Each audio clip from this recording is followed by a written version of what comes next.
Welcome to the Relationship Marketing with Cody B podcast. We're very excited for this show today.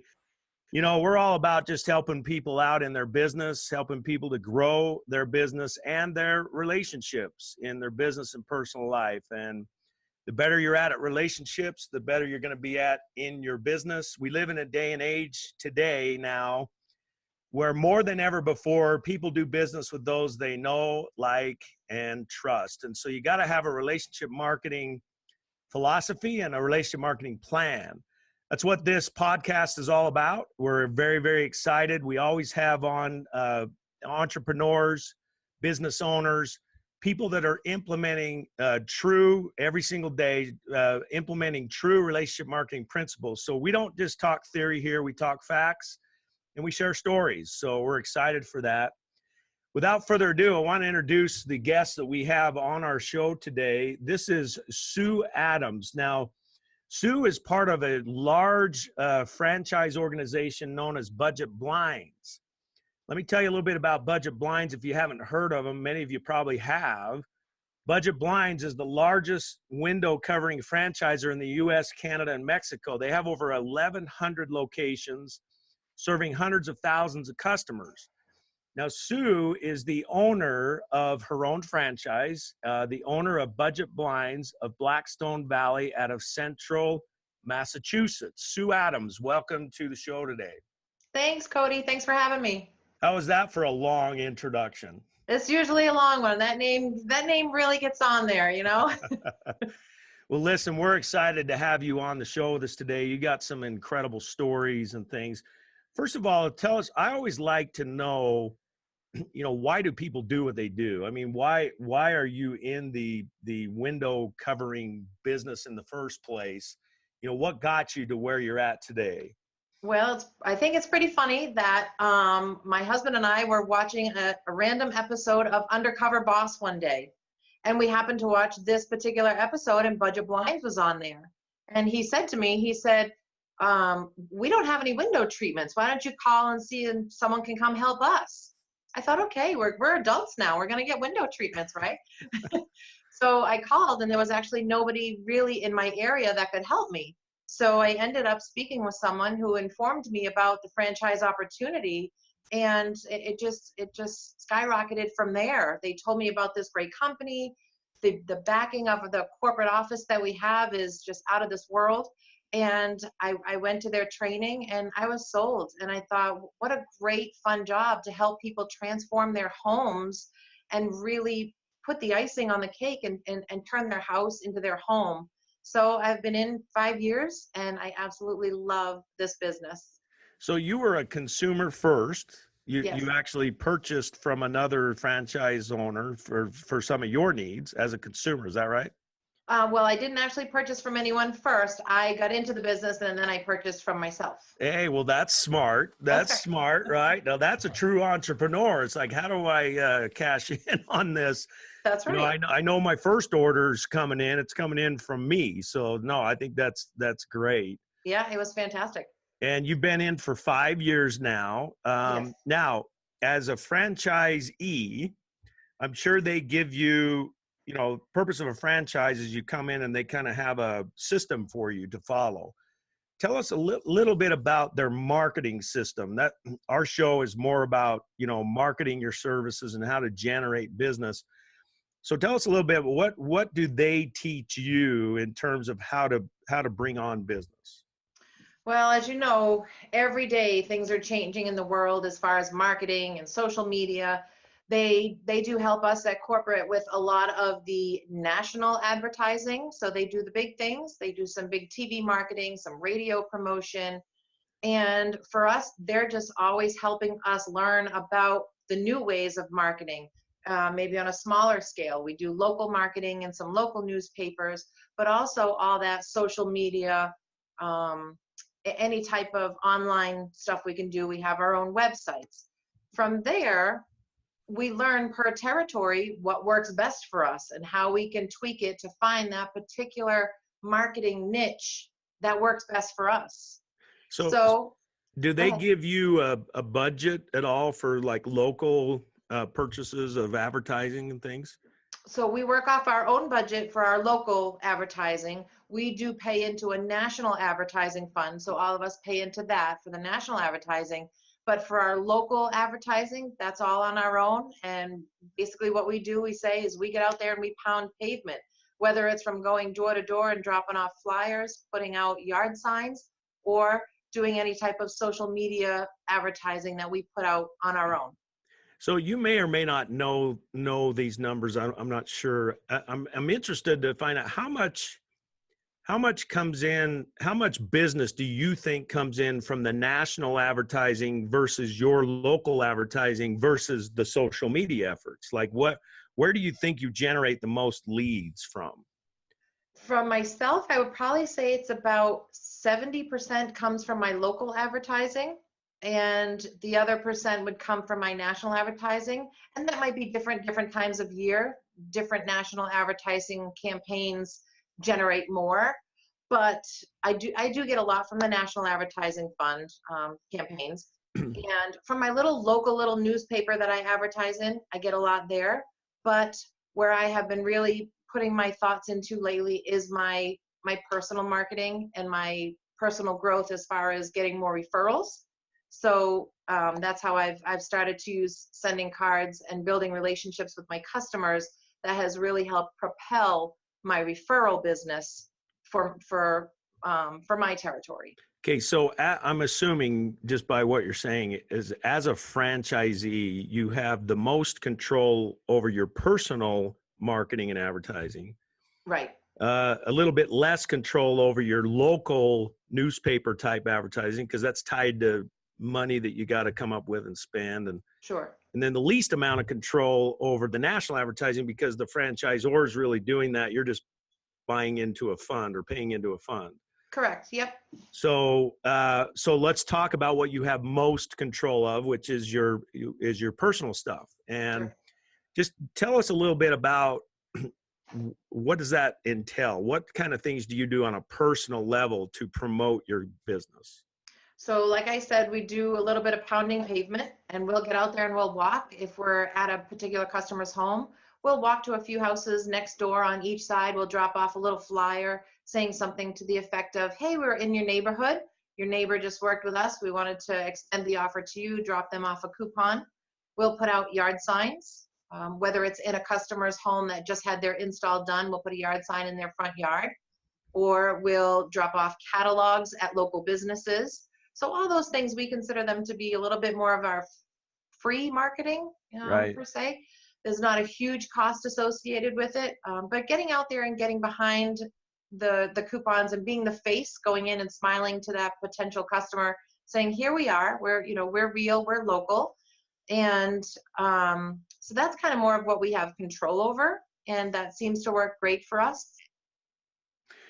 So yeah, so interesting. Now social media, so you do a lot of, I would call that traditional marketing, where you're probably taught a lot of those things to do the signs, the home signs and things like that. And there's probably ways for you to, do you track that? I mean, do you track a referral or not a referral, a lead, let's say, that comes in from somebody that saw a sign in somebody's front yard? Do you track that stuff?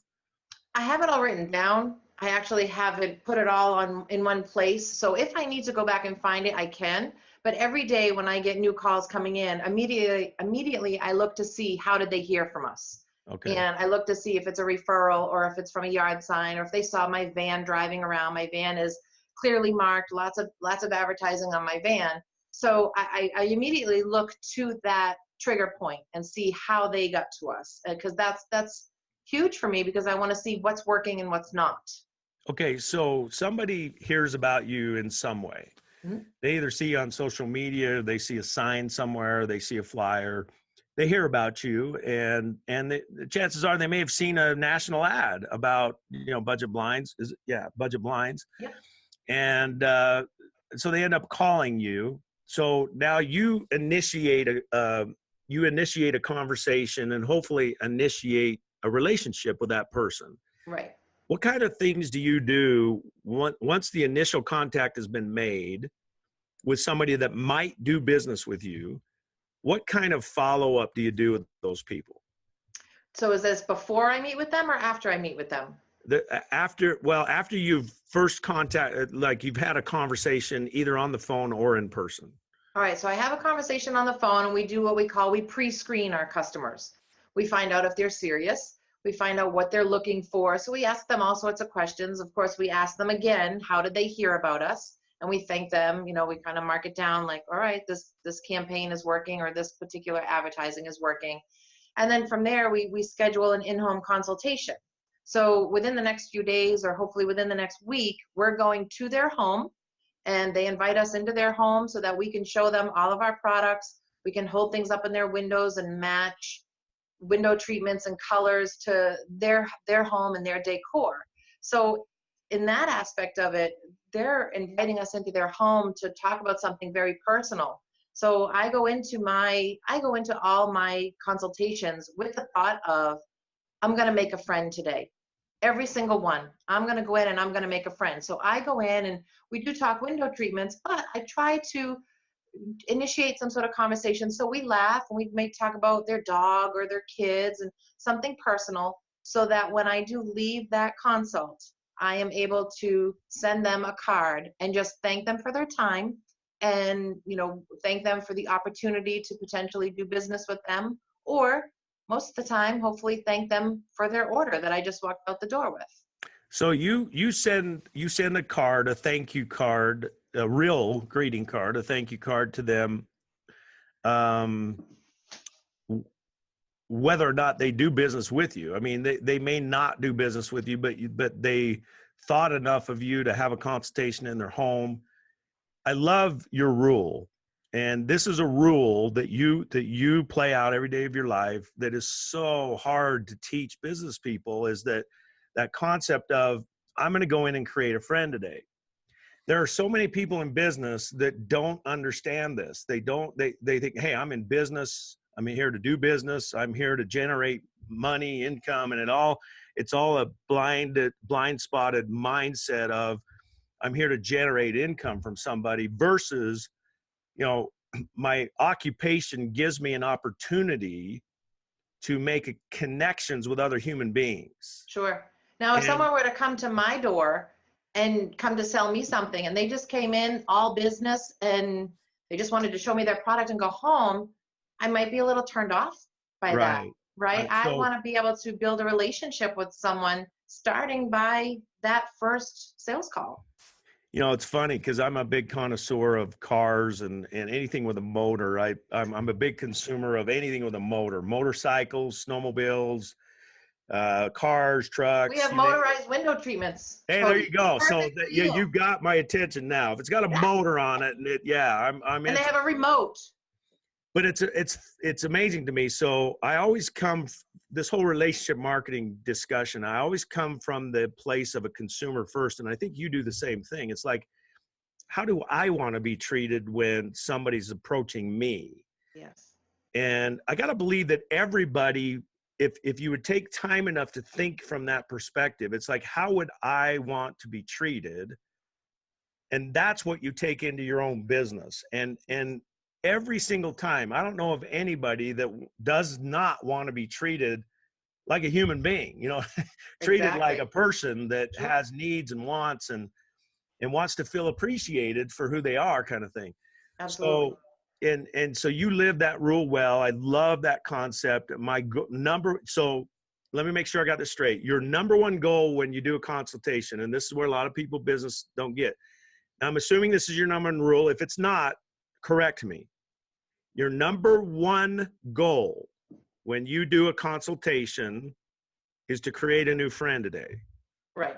Because if I create a new friend, I have created a relationship with someone where I think they're going to start building trust with me. Okay, and that's to me where it needs to start.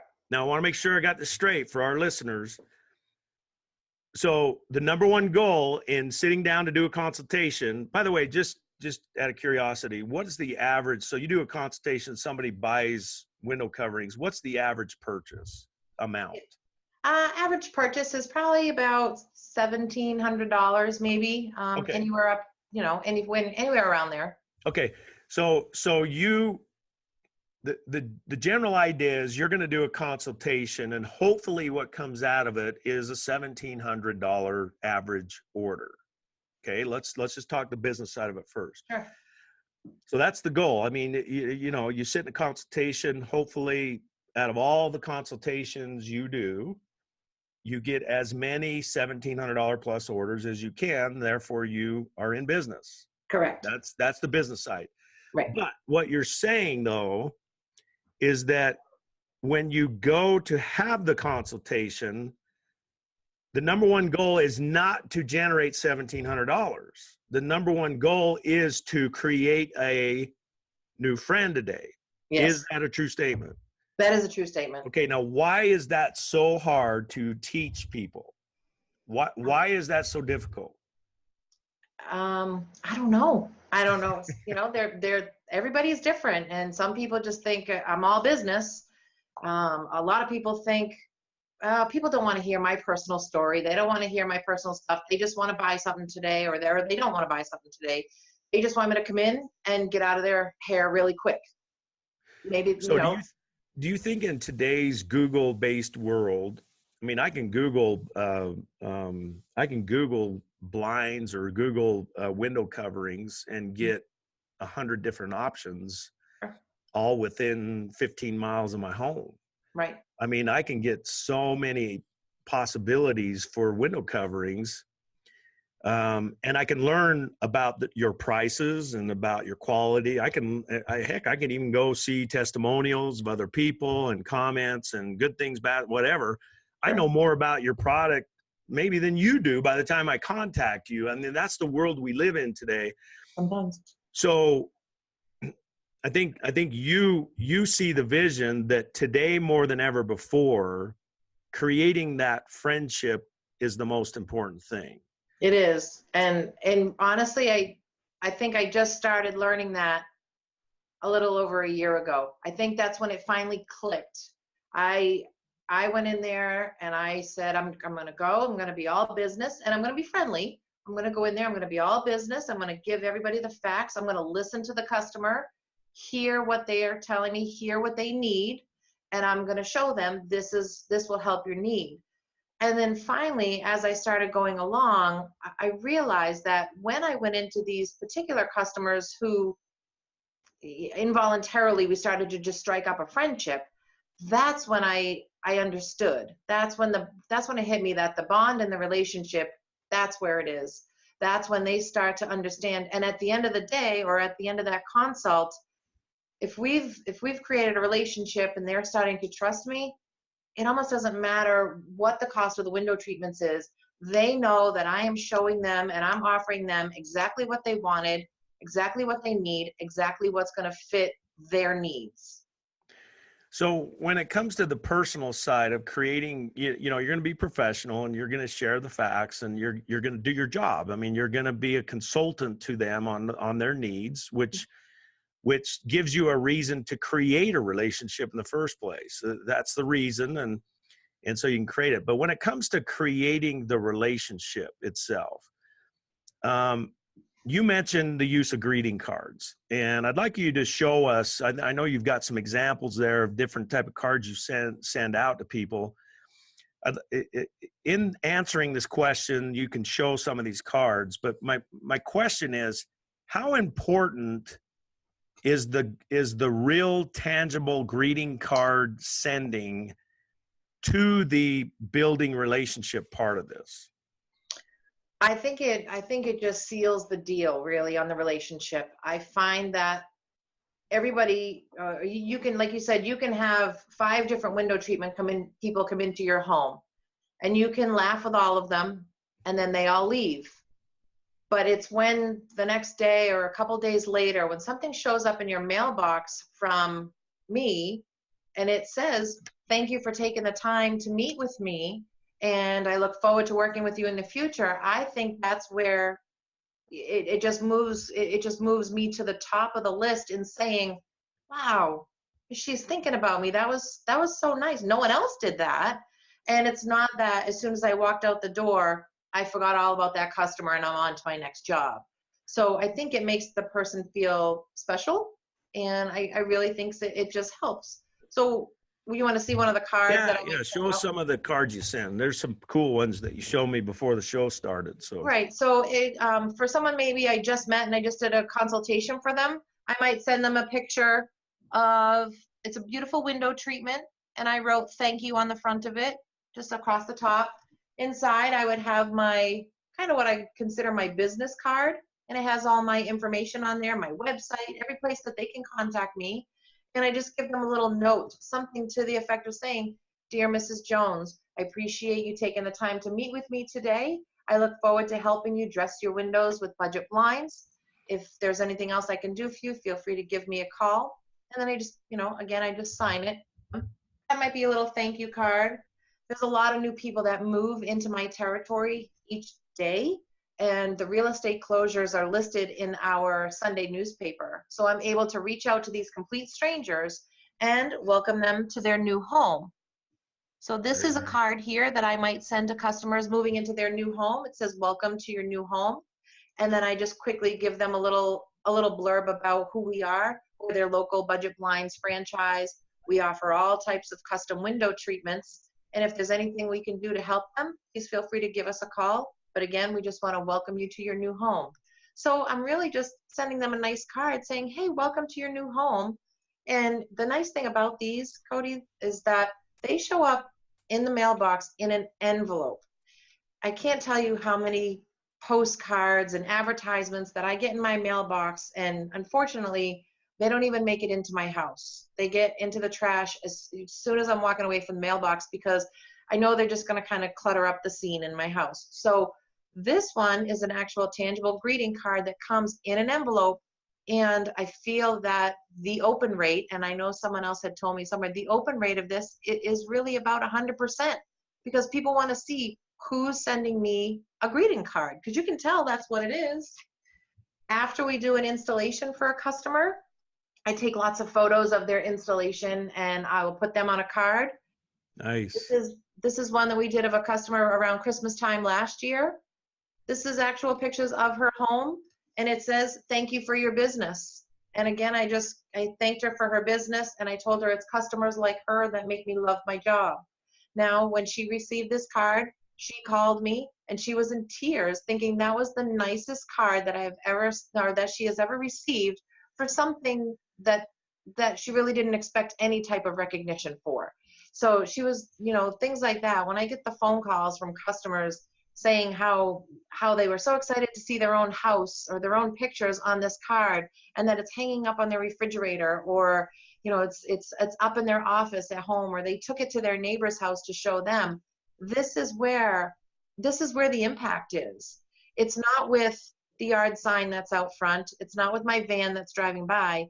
The impact is the personal, tangible touch that I have sent that customer. And it doesn't stop with just thank you for your sales call and thank you for your order. I have other cards that I send out, whether it's throughout the year, and I just try to appreciate my customers as often as I can.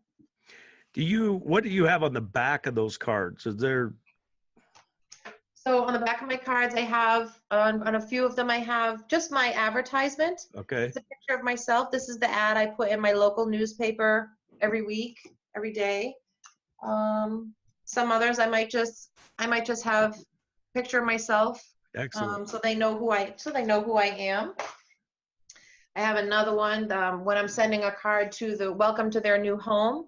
This is another nice picture of a window treatment, and on the back of it, it just says, "Transform your house to your home with window treatments by Budget Blinds." Again, just another way to keep Budget Blinds top of mind for our customers. When they see that, they remember the name. It's interesting that you say, about what kind of mail people are going to recognize or open. Smart people have done studies. Greeting card is 11 times more likely to be opened than any other piece of mail. Sure. And you touched on that, the importance of that. It's in a different size. It's a different size envelope. You can tell that there's a greeting card inside of it. Right. And it's funny because just put yourself in the receiver's shoes as you're thumbing through all of those number 10 envelopes that are typically bills or propaganda or Or the or big postcards, the big postcard postcards. advertising of some Yeah. kind. And then all of a sudden you see what appears to be a greeting card. No matter what, no matter who you are, you open the greeting card first. And Curiosity killed the cat. You absolutely. have to know what's in there. That's right. And the more personalized that card is, the more effect that it has. In fact, again, smart people done studies that show that, the single most powerful touch to a prospect or customer to generate business is a thank you card. And less than 3% of business people send thank you cards. Right. So, and it's crazy to me. It's just crazy to me that this is such a hard principle for people to learn. So, well, listen, I got to tell you, kudos to you. I love speaking to entrepreneurs, hearing your stories. You're out there grassroots, even though you're a franchisee and you've spent a bunch of money to become part of a franchise, you still are the rubber that meets the road. You're the one that's got to go out and make it happen. Right. And if you don't have a business. It's not like you're an employee that somebody else takes care of that. You have to take care of it. And so I really appreciate, your example and what you do out there and the way that you're doing it. Now, you mentioned that since you started incorporating the greeting cards as part of this, that your referral rate has increased quite a bit. Do you know what kind of referral increase have you gotten over this? Well, just since I started using sending the cards, probably since April is really when I ramped it up and started doing it a lot more. Just since April, I want to say my referral business has gone up at least 20 to 25% in just that small amount of time. So again, I've been in for 5 years, and over 5 years, I would get those phone calls that they were a referral. But since April, it seems almost like every other phone call seems to be a referral from so-and-so down the street or from the neighbor, and they used you and they told me I had to call you because you were so great. And I am convinced it is because I am just creating myself as top of mind awareness to these customers. I am getting those extra referrals. My thinking is I'm planting the seeds for the harvest I want to grow later. So the more I keep planting those seeds, the more that the referrals come to me. The more I appreciate my current customers that I have, they're going to do the work for me. They're the ones going out there and saying, you just have to call Sue from Budget Blinds. She's so great. She even sent me the NFL football schedule at the beginning of football season, and for nothing. There was nothing else in the card. It was just that. So I really think that when I appreciate the customers I have, they're the ones that send new customers my way. And I've seen that since April. I have seen it. I've seen the increase. So what you appreciate appreciates. Yes. What you Absolutely. appreciates. Yeah, very good. Well, listen, Sue, we really appreciate the time you've spent with us today. We know you're very busy. We'll let you get back to your daily routine there. Thanks. Just as we sign off today, I always like to find out, any final words of wisdom, final words of advice from you as a business owner to those listening. To those listening. So I guess, again, so many people are really focused on, it's all about the big picture. I need to figure out how to be the #1 window treatment company in my search engine, search. What do I do to get my keywords up there? It's really not about the big picture. The big picture is the little picture, right? It's the little things that you can do for your current customers that help your business grow. So I really think it's take a step back and think about it. Focus on the little things that you can do, and it will move your business forward. And honestly, Cody, not even just for business. I use this for my personal life too. It has brought me back in touch with many old friends. It keeps me in touch with my mother who lives 1 mile down the street. I'm able to send her cards and pictures of her grandkids. So it's just helped strengthen the relationships there. But again, with business, I feel that appreciate the customers that you have they will send new customers your way. And this is how I do it, is by the little tangible touch of a greeting card. Well, there you have it, my friends. Sue Adams out of Central Massachusetts. Thank you for being with us on the show. This is Relationship Marketing with Cody B. And keep in mind, we have the Power of Human Connection book. It's available at Amazon.com. Make sure you get yourself a copy of that. I know you have a copy of it sitting on your desk there, I noticed. A lot of these stories, like you heard from Sue today, stories like this are featured throughout this book, 25 plus stories from different industries on how people are utilizing relationship marketing principles to better their business. It really is a movement. It's a movement that's happening in the marketing world. And we have dedicated this podcast to this subject. And Sue, thank you so much for sharing with us today. You're a true teacher. You are a true teacher, and we appreciate you being with us today. So we'll see you on another broadcast of the Relationship Marketing Show. We've got a whole lineup of people that's going to be coming up in the weeks to come. Again, thank you to you, Sue, and take care, everybody. We'll see you now. Thank you, Cody. Bye-bye. If you enjoyed this episode of Relationship Marketing with Cody B, be sure to subscribe to the show. Leave a review so that together we can get this message out to the world.